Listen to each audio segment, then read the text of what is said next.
Boa tarde, aqui mais um vídeo dos Rascunhos Econômicos. Eu sou o Léo. Hoje nós vamos tentar uma coisa um pouquinho mais diferente. Nós vamos falar sobre um conceito de economia, né? Um conceito básico de economia, que é a oferta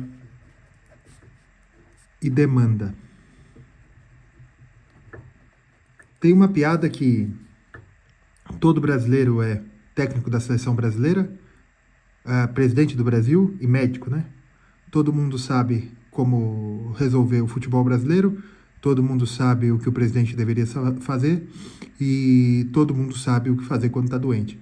Mas eu acho também que todo mundo acha que sabe o que é oferta e demanda. Bem, o que é oferta?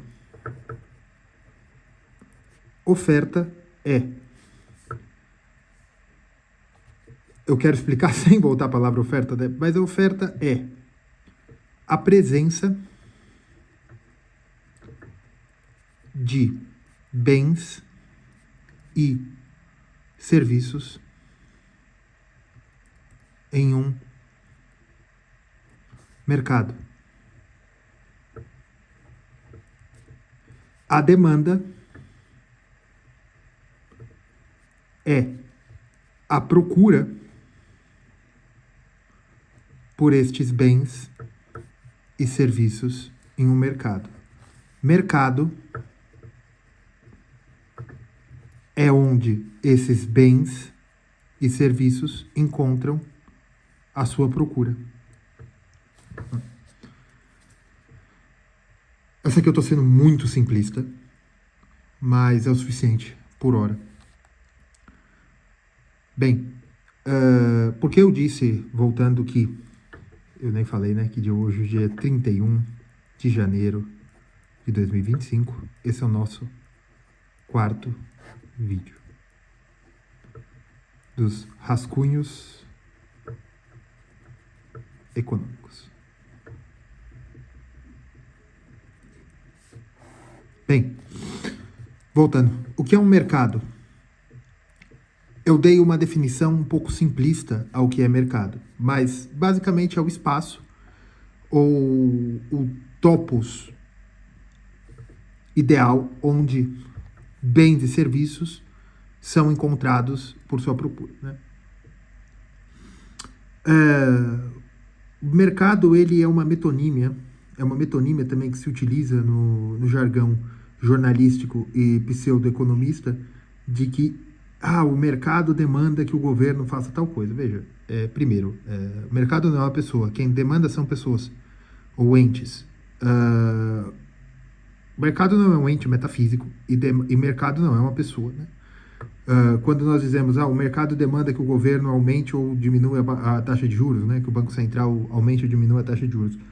Bem, quem está demandando é o presidente de um banco, é o presidente de uma federação de indústrias, é o conjunto de eleitores brasileiros, é o FMI, enfim, não é o mercado, é uma pessoa. E quando eu digo FMI, o board do FMI, o conselho do FMI, a maioria, né? É bem importante em ciência nós sempre dizemos quem, né? E evitar metonímias. Metonímias é a parte pelo todo. Quando dizemos Brasília fez tal coisa, não é Brasília, né? É uma metonímia por governo, que é uma metonímia de quem no governo fez tal coisa, né? O presidente da República, né? O secretário da secretaria XYZ e afins, né? Por que eu estou dizendo tudo isso? O que é o mercado? Mercado é um topos, é o que nós chamamos de onde bens e serviços são demandados e procurados. E é um conjunto de mecanismos que permite a boa administração de bens e serviços.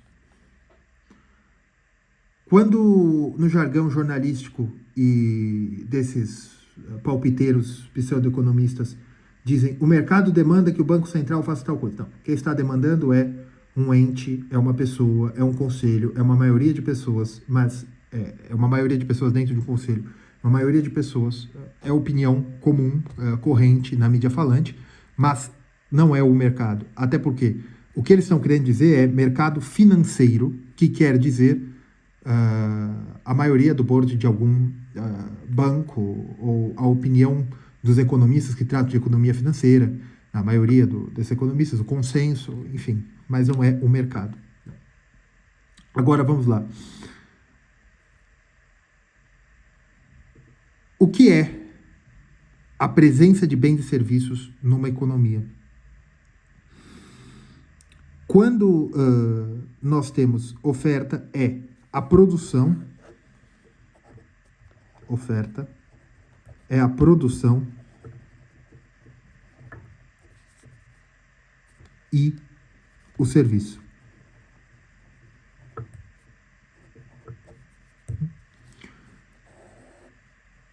Todo mundo diz, quanto maior a oferta, quanto maior o preço, maior a oferta, menor a demanda. Quanto maior a demanda, os preços tendem a subir, mais ou menos, né? Vamos fazer um gráfico aqui. Foi o que eu disse de que no Brasil todo mundo se acha que seria o melhor técnico da seleção brasileira, o melhor presidente da República e o melhor dos médicos. Vamos fazer um gráfico aqui. O que é um gráfico, né? Um plano cartesiano. Eu tenho nesta grandeza,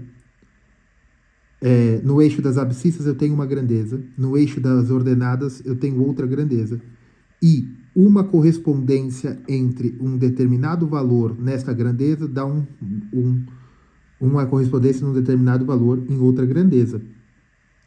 Vamos ensinar plano cartesiano rapidamente aqui. Vamos dizer assim, a grandeza de quanto dinheiro eu tenho e quantos pães eu quero comprar, né? Eu preciso de R$1 para comprar um pão, né? É 1 para 1. R$2 eu compro 2 pães, R$3 eu compro 3 pães e ad nauseam, certo? Então eu tenho aqui que é 1, 2, 3, 4 e assim vai. Aqui também, 1, 2, 3, 4 e vamos. Certo? Um pão, aqui eu tenho dinheiro, que eu tenho, e aqui eu tenho pães. Tá? Quando eu tenho R$1, eu compro um pão. Quando eu tenho R$2, eu compro 2 pães. Quando eu tenho R$3, eu compro 3 pães. Quando eu tenho R$4, eu compro 4 pães. E assim. E assim. Vamos. O que isso significa? Essa é a reta da função de pães para possibilidade de compra de pães para a quantidade de dinheiro que eu tenho. Aqui eu tenho 8 pães, aqui eu tenho R$8. Aqui eu compro 8 pães. Certo? Isso é um plano cartesiano. Esse é bem simples, bem banal e bem inútil. Mas, então nós temos aqui um rascunho, né, da possibilidade de consumo, de compra de pães pela quantidade de dinheiro. Isso é o plano cartesiano, como eu disse, bem banal. Mas o que é a curva da oferta e da demanda, né? O que todo mundo diz que quanto maior a oferta, menor o preço, quanto maior o preço, menor a demanda, quanto menor o preço, maior a demanda. O que quer dizer isso? Vamos pôr aqui o preço por P. Preço. E aqui nós pomos a quantidade por unidades. E aqui o preço em moedas, né? Não vamos pôr real, não importa.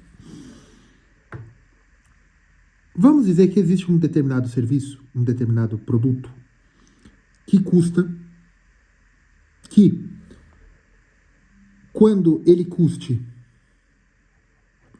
R$1, 30 pessoas o queiram. E, só que a R$1, poucas empresas são capazes de produzir. Então, nós temos que R$1, 30 pessoas os querem. Por R$2,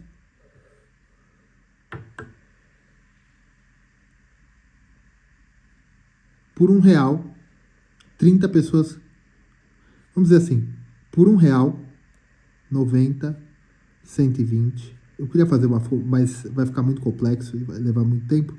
Então vamos fazer mais simples. 210, 240, 270, 300.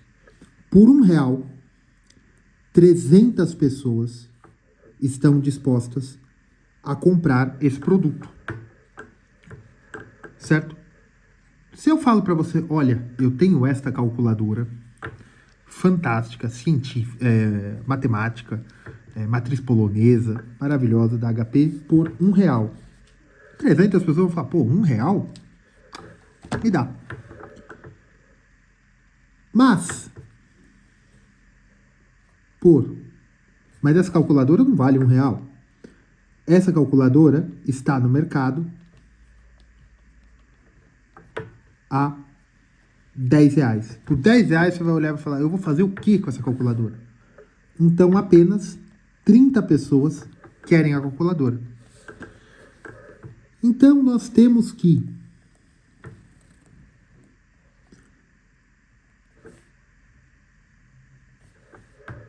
a demanda da calculadora é assim. Por R$10, 30 pessoas querem a calculadora. Né? 30 quantidades são demandadas. Por R$9, um pouco menos de 60 unidades são demandadas. Por R$5, um pouco mais, né, de 180 unidades são demandadas. E por R$1, 300 unidades são demandadas. Porém, essa calculadora, a fábrica consegue produzir, a R$10, vamos supor que a R$10 a fábrica consegue produzir, vamos supor assim que a R$10 a fábrica só consegue produzir, aqui a R$1, a fábrica só consegue produzir 30 calculadoras. Tá, você quer por R$1, eu vou diminuir minha capacidade de produção e eu só estou interessado em vender 30 calculadoras a R$1. Só tem uma fábrica, essa fábrica tem as margens bem apertadas, ela só está disposta a produzir 30 calculadoras. A R$5 já está disposta a produzir 90 calculadoras. A R$7, ela está disposta a produzir 120 calculadoras. E essa é a curva de oferta. O que quer dizer isso? Os produtores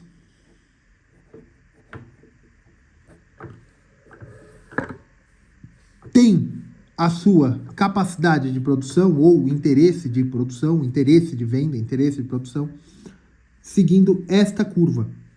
A R$1 eu só tenho 30 unidades disponíveis no mercado. A R$5 eu tenho 90 unidades disponíveis no mercado. A R$7 eu tenho 120 unidades disponíveis no mercado. Porém, a R$7 apenas 120 unidades serão demandadas. Perfeito. Eu tenho o equilíbrio de mercado.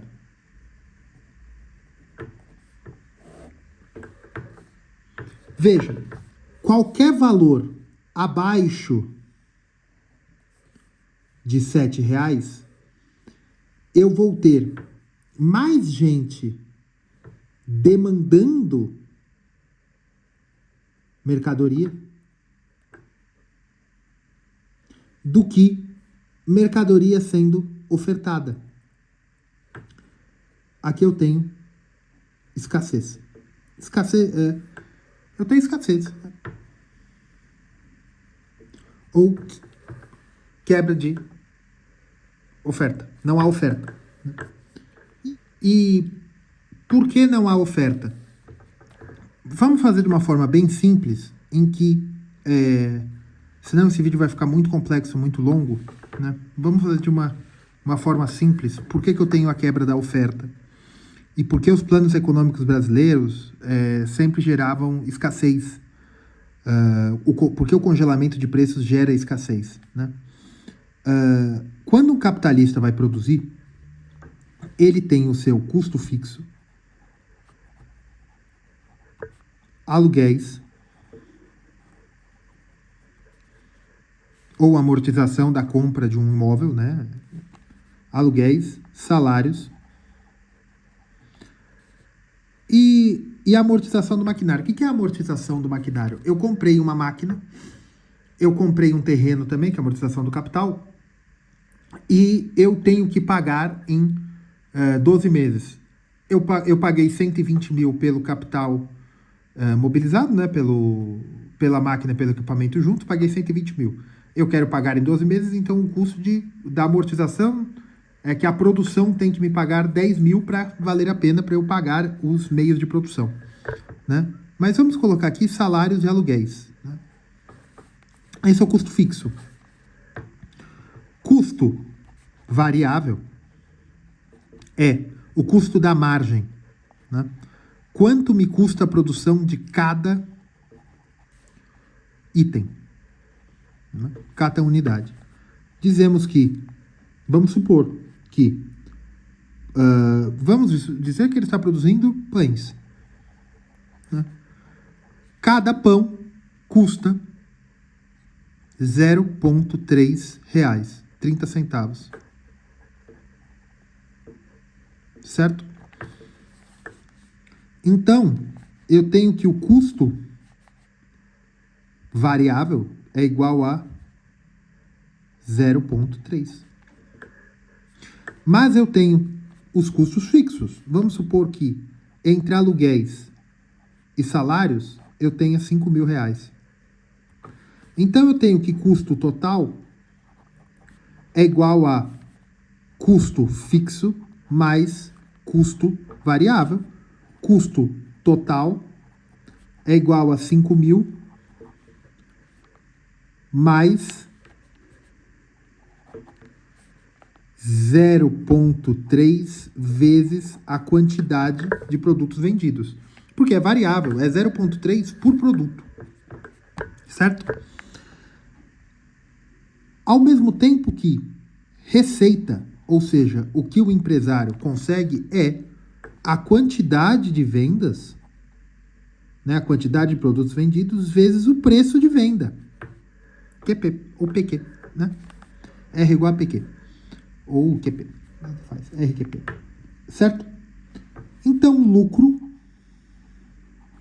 é igual a custo, é igual a receita menos o custo total.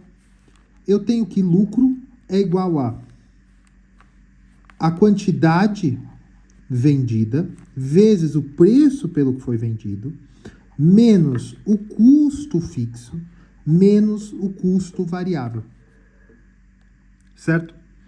Ah, mas você falou aqui que é custo fixo mais custo variável. Sim, gente. Né? Vamos abrir, porque R menos custo total é igual a menos custo fixo mais custo variável. Né? A gente distribui o negativo, negativo com positivo é negativo, negativo com positivo, negativo. Então eu tenho que lucro é igual a quantidade vezes o preço menos o custo fixo, menos o custo variável. Eu tenho que lucro é igual a quantidade vezes o preço, menos o custo fixo, que é 5.000, menos o custo variável, que é Q vezes 0,3. Certo? Essa é a função do lucro do nosso querido empresário. Certo? Às vezes, ao empresário não vale a pena a produção. Não vale a pena o risco ou o lucro esperado pela quantidade que ele espera vender ou pelo preço que ele espera vender. Às vezes há muita quantidade, mas ele não consegue colocar um preço muito alto. Né? Vamos por aqui. Às vezes, há quantidades astronômicas. Ele consegue vender 1.000, 5.000, 7.000 unidades, certo? Estamos fazendo no olhômetro, tá, gente? Só que o preço é coisa de... Aqui ele faz a R$1, aqui ele faz 1,20, né? 1,50. Estamos fazendo no olho, certo? A R$3 ele consegue vender só 1.000. Não, a R$3 ele consegue fabricar 7.000.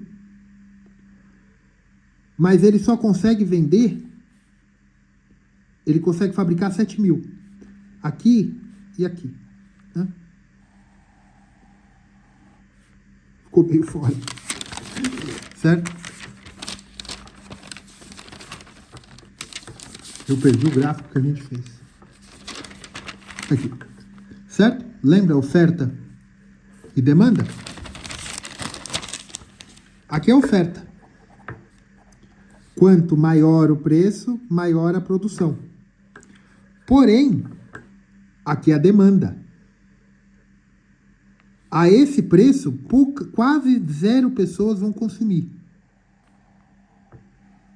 E quanto menor o preço, maior a produção. Mas vamos supor que os clientes estão dispostos que o preço de mercado seja próximo a R$1. Essa firma não consegue produzir a R$1. Ela, a curva de oferta dela, dessa firma em específico, está fora do equilíbrio de mercado. Ou seja, ela não vende. Ou para vender, ela tem que diferenciar, ela tem que diferenciar o produto até que o produto não seja encarado dentro dessa linha. Por exemplo, você pagaria $500 mil por um carro? Jamais. Você pagaria $500 mil por uma Ferrari? Pagaria. Se você tivesse, provavelmente pagaria. Por quê? Porque vamos supor que essa daqui é a curva de oferta e demanda de carros. Certo? Pá. Muito bem. Vamos supor que o preço médio dos carros seja 50 mil. Certo? O preço médio dos carros é 50 mil. A esse preço, conseguem vender 100 mil carros. A esse preço. Então, carros mais caros não são vendidos?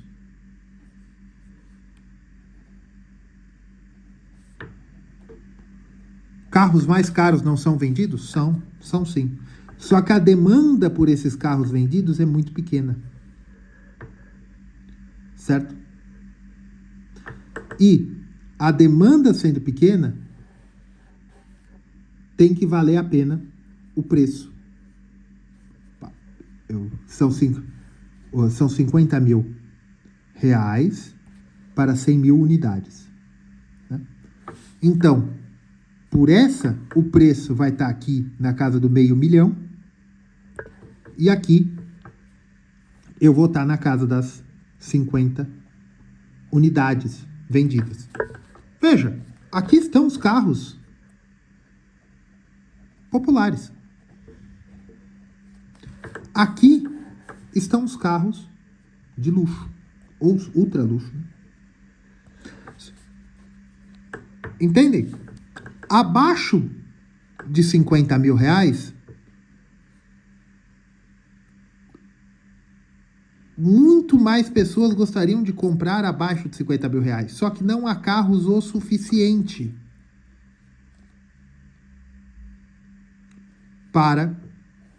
não há carros o suficiente para abaixo de 50 mil. Por quê? Porque não há oferta. As fábricas não produzem carros abaixo de 50 mil. Ou pelo menos não na curva de utilidade e qualidade que os consumidores querem. Certo?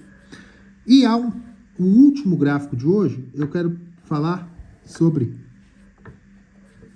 combustível, por exemplo. Né?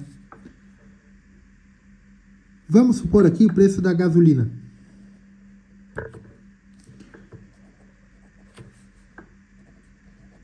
Quantidade. Tá? Vamos supor que a gasolina esteja R$5 o litro. Aqui. Eu fiz no olho, gente, ficou torto. Né? R$5 o litro. R$5 o litro, há um consumo de 100. 100 mil, 100 milhões, não importa. Há um consumo de 100. Vamos supor que isso seja o 100%, porque é o preço é o equilíbrio de mercado.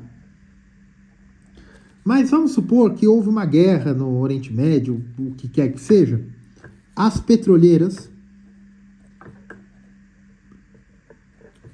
vão mover essa curva para cá.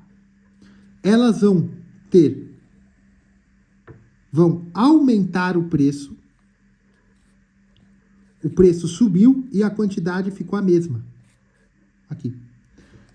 Consequentemente, porque a gasolina, quem consome gasolina dificilmente vai deixar de consumir, o preço, a nova curva de oferta, né,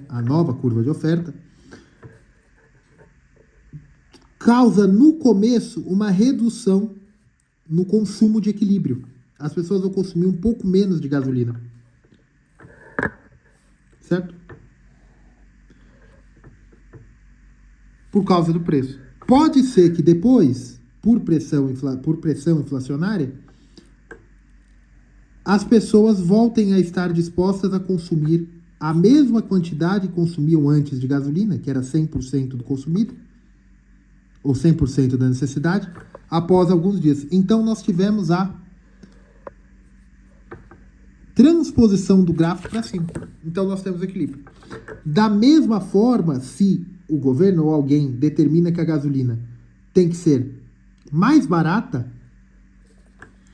então aqui da mesma forma eu tenho preço e quantidade. Eu tenho, a demanda é, quanto maior o preço, menor a quantidade. Quanto maior a quantidade,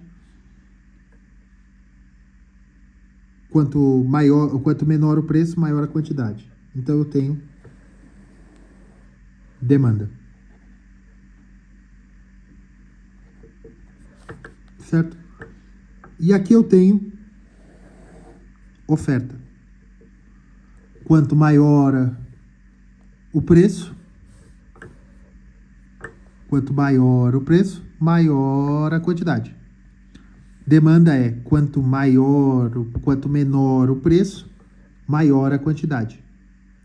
Certo? Aqui eu tenho, vamos supor que para um preço de 5, eu tenho 100%, eu tenho 100. Vamos supor que o governo ou alguém determine que o preço da gasolina tem que ser 3. Certo? Por esse preço, a quantidade demandada está aqui, gente. Vai se demandar 150 em vez de 100. Só que por 150, a oferta gostaria de R$ 8,00 por litro para compensar a produção. Então, nós temos um descolamento entre a capacidade de oferta e o preço. Nós teremos escassez. Só que se houve uma determinação governamental ou algo do tipo para que o preço seja baixado na canetada, o capitalista, se puder, não vai produzir ou simplesmente ele vai queimar capital para manter essa produção até que o negócio quebre. Por quê? O preço demanda uma quantidade em que a curva de produção não pode fazer por esse preço. Nós temos escassez. A demanda, se você quisesse um consumo, se nós fizermos uma demanda para esse novo preço, se nós fizermos uma oferta para esse novo preço, a demanda deveria estar aqui. Mas não está. Ela está ainda aqui, porque é um controle artificial. Eu acho que esse vídeo hoje pode ter ficado um pouco confuso, porque eu estabeleci oferta e demanda, e as curvas de oferta e demanda, né? E ficou alguns rabiscos. E eu estabeleci também eu estabeleci curvas de oferta, curva de demanda. A equação do lucro é igual a receita menos custos. A fronteira de produção, mercado e o conceito de ponto de equilíbrio de mercado. Bem, por hoje é só. Eu quero estabelecer esses conceitos econômicos com mais fluidez, e no próximo vídeo eu volto com outro conceito econômico utilizando ofertas e demandas, curvas de oferta e demanda, e a teoria essa é a teoria da empresa, né? A teoria da oferta, e essa daqui da demanda agregada. Da demanda, né? Demanda agregada e PIB. Tenham um bom dia, fiquem com Deus, curtem, compartilhem, e é isso aí.